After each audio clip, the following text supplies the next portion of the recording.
मालूम है कि जो बच्चा है वो किसी भी माँ-बाप और परिवार का सबसे प्यारा होता है और कई बार अभिभावक क्या है पहले तो बड़े बच्चे हों बड़े बच्चे भी कोई रिस्क लेने अभी आपने देखा कि जेईई और नीट की परीक्षा हमने 2-2 महीने पीछे भी की लेकिन उसके बाद भी छात्र कह रहा है हम कैसे करके करें और स्वाभाविक ही है ये परिस्थितियाँ हैं। हमारे लिए बच्चे की सुरक्षा पहले है और उसके बाद शिक्षा दूसरा है। हम स्कूलों को किस चरणबद्ध तरीके से खोलेंगे अभी इस पे हम लगातार व्यापक विचार-विमर्श भी कर रहे हैं। आपने देखा होगा हमने बच्चे को बिल्कुल छोड़ा नहीं। कभी हम उसको मनोदर्पण के लिए करते हैं, कभी आप कोई अभियान दे देते हैं। बच्चे को और उसके अभिभावक को अध्यापक और अभिभावक ने दोनों ने मिल कर के इन 33 करोड़ छात्र-छात्राओं को बचाया है, रोका है। अन्यथा क्या स्थिति होती आप कल्पना कर सकते हैं और हम लगातार इसको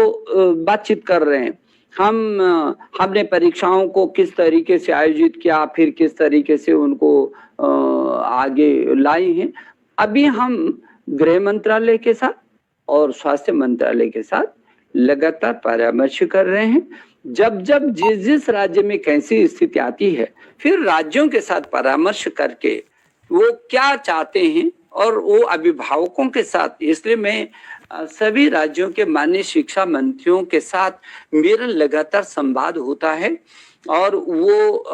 मैं कोशिश करता हूँ आपने पीछे के दिनों में देखा होगा कि मैं सीधे 33 करोड़ अभिभावकों के साथ भी संवाद करता हूँ तो मैं 1 करोड़ अध्यापकों के साथ भी संवाद करता हूँ तो मैं अपने छात्रों के साथ भी संवाद करता हूँ। तो जब जैसे परिस्थिति आएगी उसी ढंग से हम देखेंगे और देख करके हम गृह मंत्रालय का स्वास्थ्य मंत्रालय का दोनों का परामर्श करके हम उन राज्यों के साथ ये आशा करेंगे कि पहले बच्चे की सुरक्षा को सुनिश्चित करें और उसके बाद वो स्कूलों को चरणबद्ध तरीके से खोलें और इसके लिए थोड़ा सा